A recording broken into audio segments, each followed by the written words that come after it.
just look at Mackie. Hello, Max. Hello. It's just so amazing when people come to Woodrock, and I can share a little bit about what we do. Alright then, so I'm with Annie, who's the manager at Woodrock. Hello, Annie. How are you? Yeah, I'm very well. Thank you Good. so much. Good. No, it's a pleasure. It'd be good today if we could have just a look round, just to be shown around.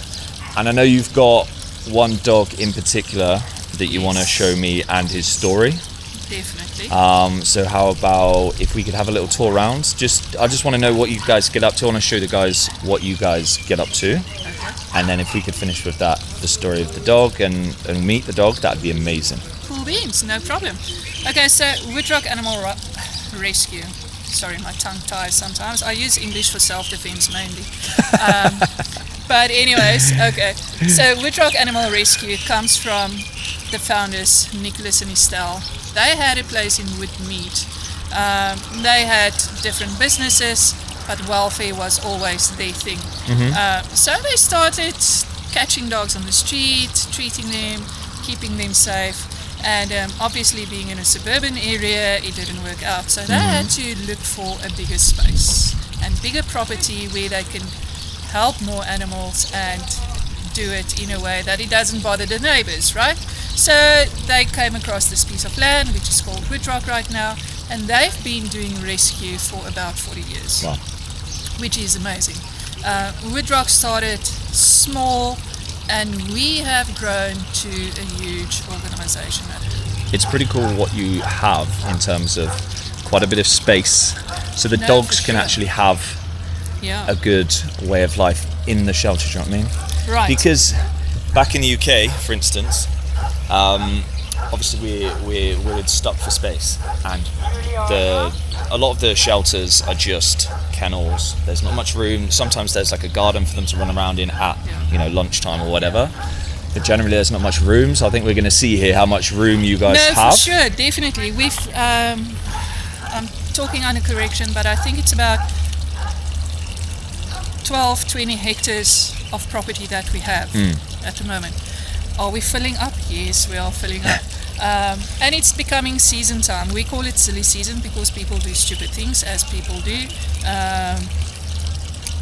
They want to go on holiday, they go overseas, and then they like, okay, I've got nowhere to take my dog, so I'll get another one next year. Oh, geez. So that's why welfares end up with a lot of animals. We are a non-kill shelter. So if we get to a point where we're full, I'm going to tell you I'm full. Please support another shelter.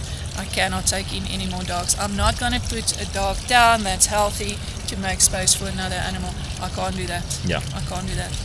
But coming back to the space that we have, we've got 100 and odd dogs down up for adoption right now at this point in time. Wow. Each kennel has got more than one dog in. I don't have hundreds of kennels, so that's why we pair them up. Each kennel has got a fan in for summertime. Each kennel has got a heater lamp in for winter time. Okay. So let me take you through. It's Let's going to be go and have a noisy. look. It's going to be noisy. Yeah. But we've also got outside runs where we put animals in during the day and they make turns. Well, so they take turns and they get a bit of time to be outside, and my caregivers take the dogs out and they take them for walks at this time of day because it gets extremely hot here in the valley. We try to take the animals back because the sun is scorching. The sun is scorching, and just think, we've got shoes on, right? We're walking on this pavement. We don't feel it. Take your shoes off and Take you'd your definitely shoes off and feel do it, wouldn't you? It's a different situation, right? I just wanted to ask you as well, the non-euthanasia policy, I guess, is what you'd call it, non-kill. That's actually quite rare, isn't it? It's very in animal rare. welfare. It's rare. Because yes, I guess a lot of that is down to funding and space. For sure. And a lot of the shelters in the UK, because the dogs don't have much room, they're in kennels and they get anxiety and they go downhill. It's the only option for those dogs, it seems, which is a shame. Because you don't have more space. Exactly. So why? Sterilization. Sterilization, sterilization, sterilization. I can say it 100 million times. Sterilize your animals. Stop backyard breeding, because that's why animals end up in shelters. Yeah. Because there's too many animals. Yeah. People are breeding.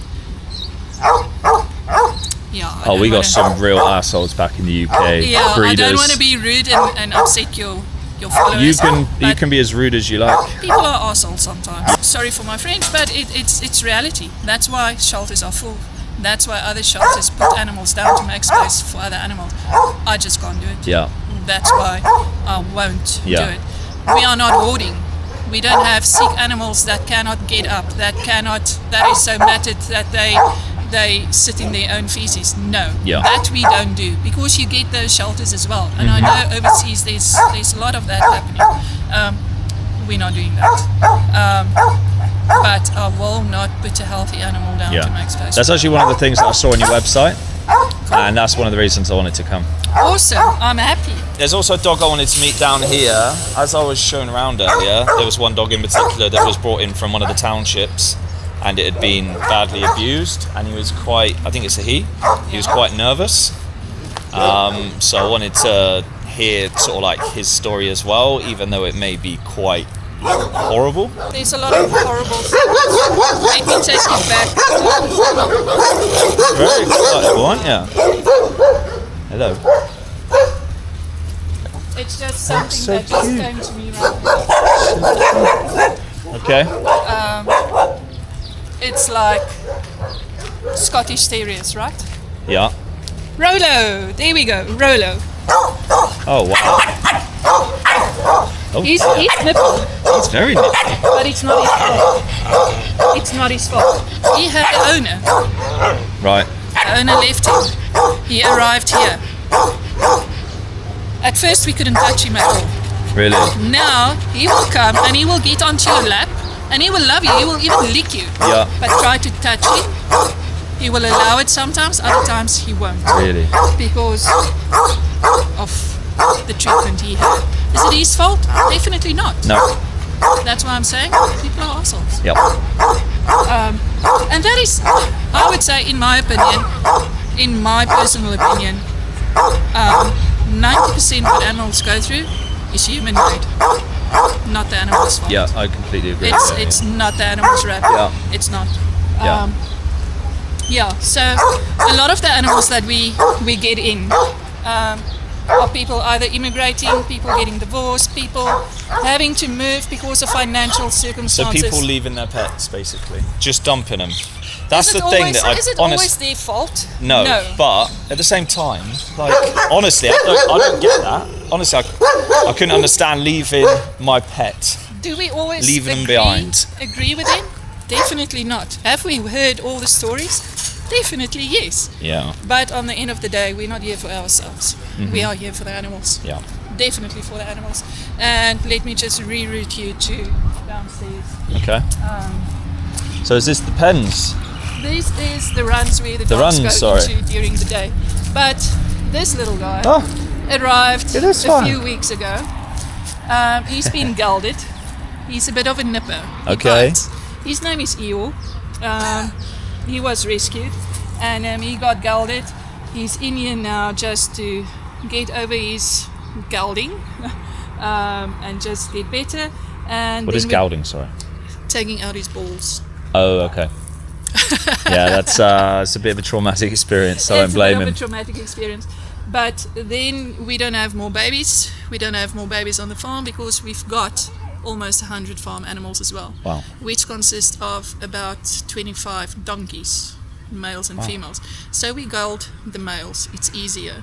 And they get over it very quickly. So it's also a big welfare problem for donkeys here, right? Exactly. Yeah. It's not just dogs and cats. Yeah. It's all animals. Is there a dog trade? Yes, there is a dog trade.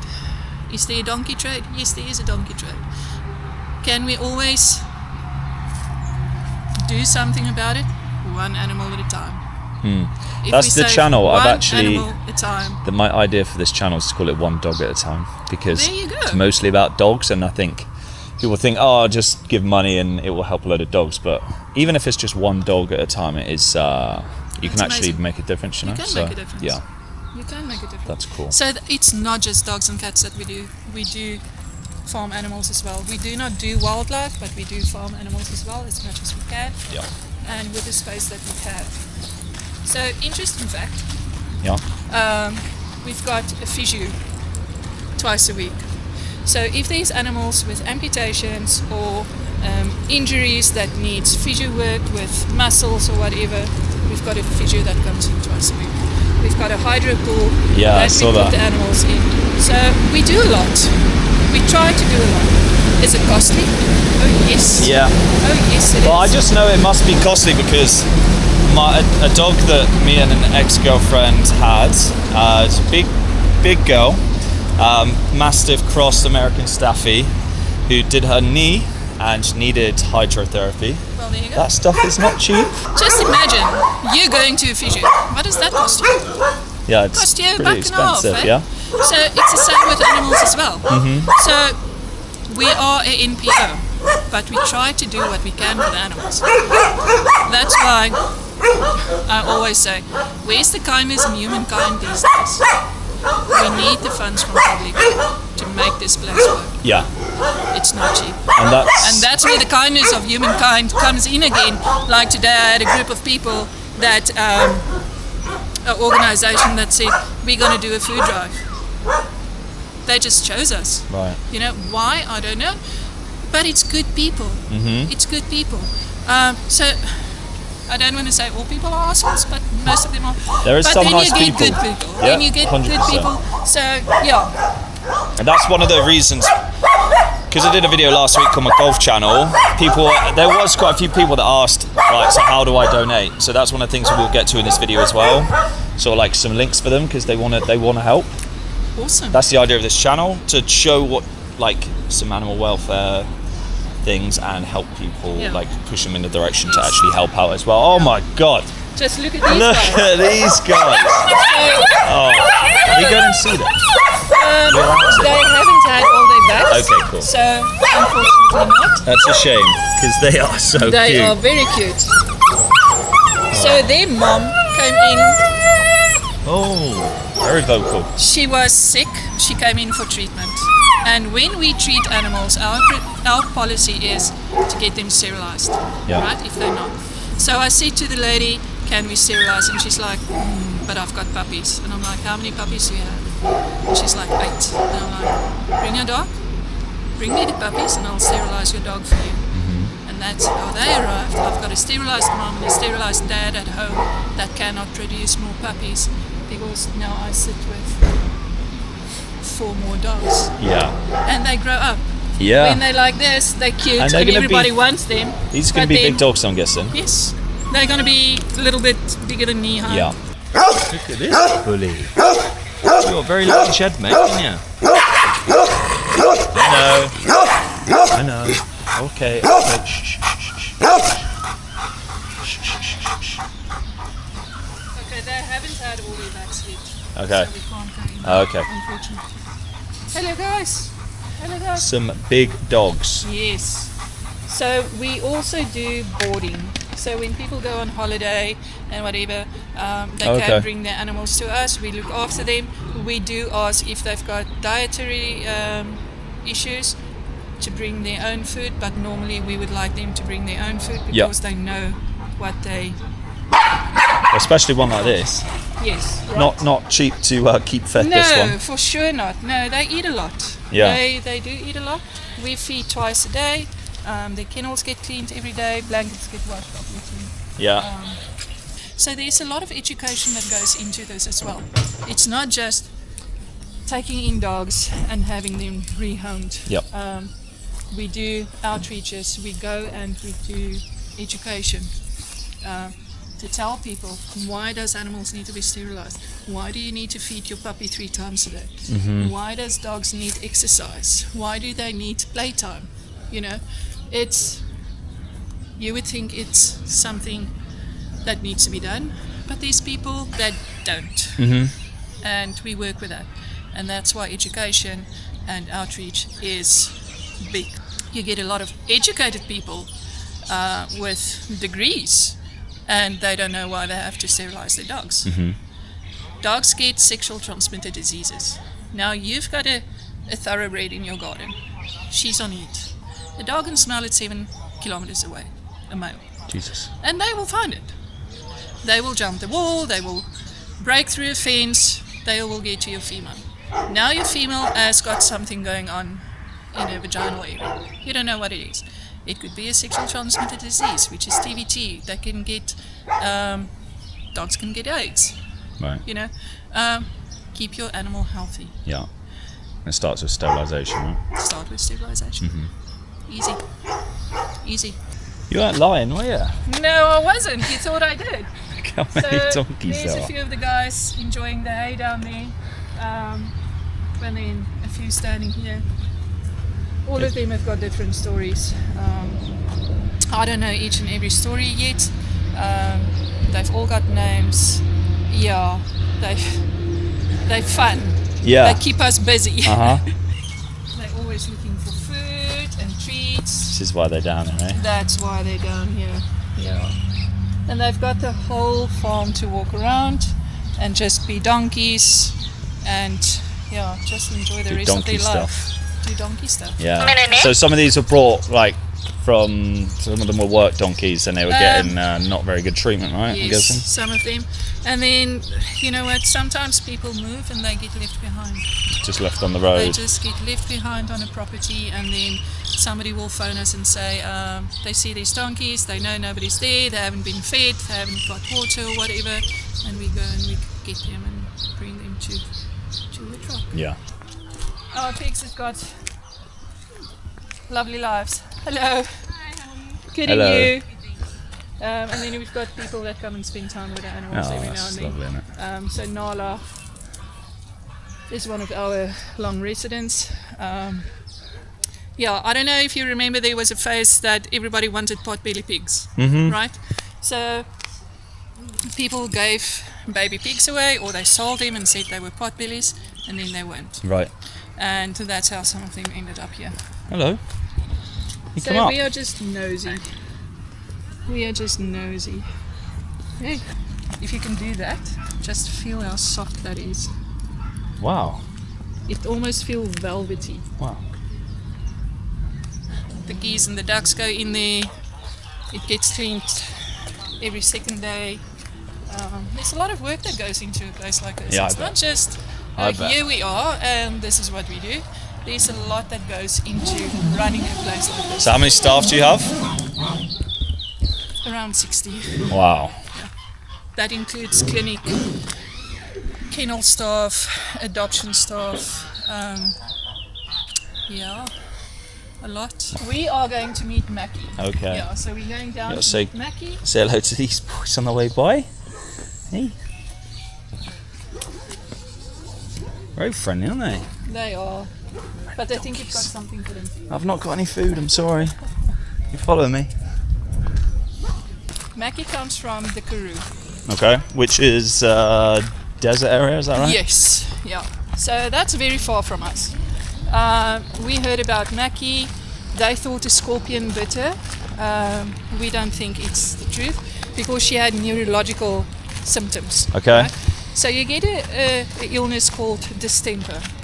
We think that is what she had as a puppy, and something stayed behind because of that, and that's why she's got the Thank you, James. Neurological problems. But Okay. I am going to introduce you to Mackie and Jordan. Jordan is, if you want to say, her handler, and he knows everything about her. He does physio with her.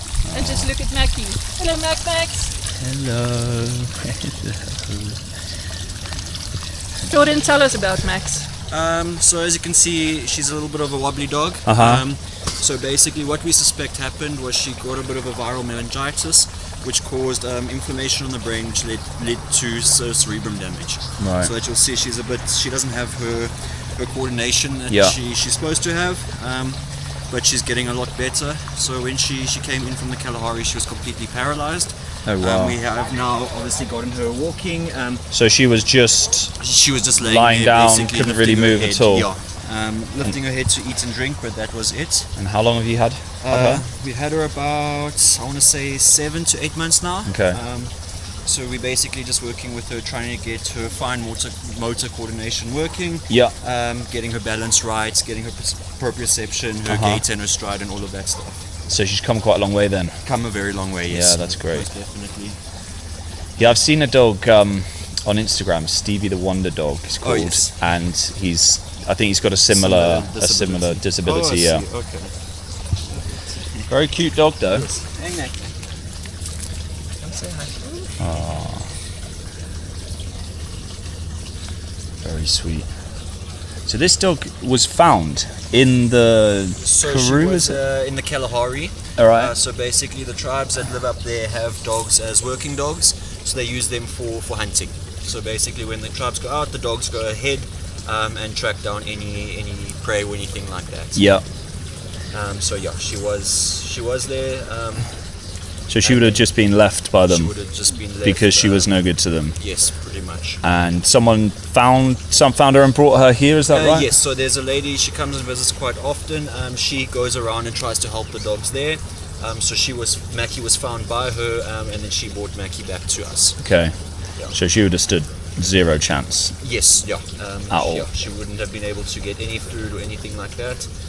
Because also being a working dog, being a hunting dog, they kind of left to feed themselves in that sense. Yeah. So are you trying to get her to the point of her being okay for adoption? Is that the goal? Yes, that's the goal. So we've gotten her to a point where she has a fair quality of life. Yeah. She can do what she wants to do.